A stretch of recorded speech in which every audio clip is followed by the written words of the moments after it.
Malamang hindi rin ang isang ito.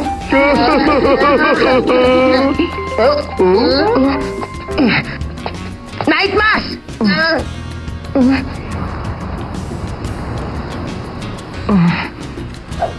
Hindi. Malamang hindi rin siya. Hoy, ikaw bata. Ay, ang Night Master ay hindi pwedeng nawala na lang. Nandito lang siya. Excuse me, kinakausap kita, bulilit. Huh? Bigla mo akong kinausap, tapos hindi mo ako papansinin? Wala ka ba talagang modo, ha, bata? Ikaw ang walang modo. Bigla mong ginambala paghahanap ko sa isang importanteng tao. Yun lang naman ang dahilan kung ba't kita kinausap eh. Teka, mag-ingat ka, Shu. Siguro dapat kang turuan ng magbigay galang eh. Ha!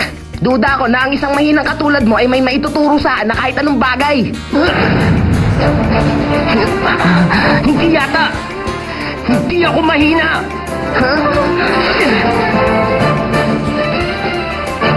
Manood ka at matuto.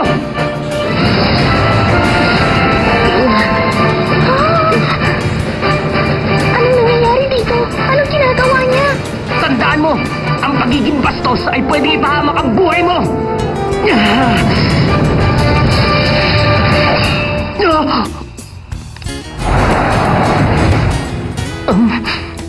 Jiro, tama na yan. Zola,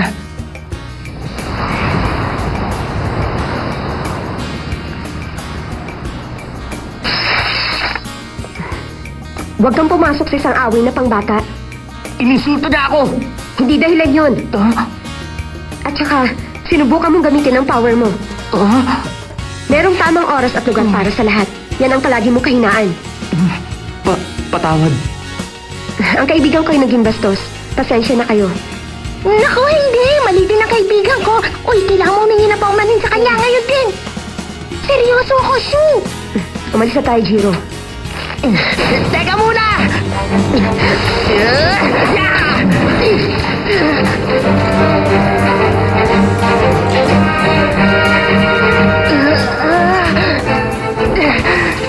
Talagang ikaw nga ang Night Master! Kung saan-saan kita hinanap! Pakiusap gawin mo akong apprentice!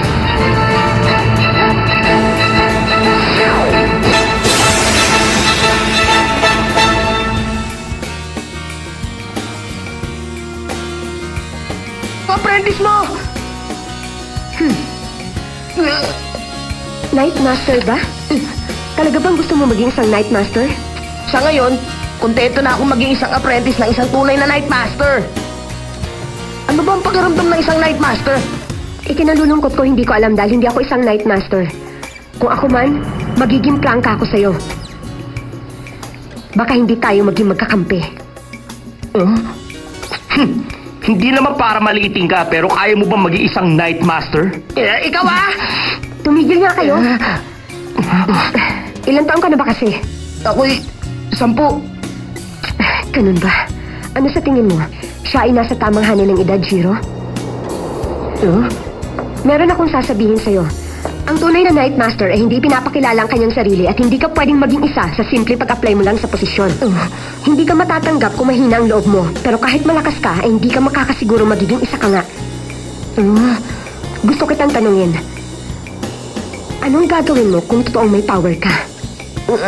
Power? Gagawin ko?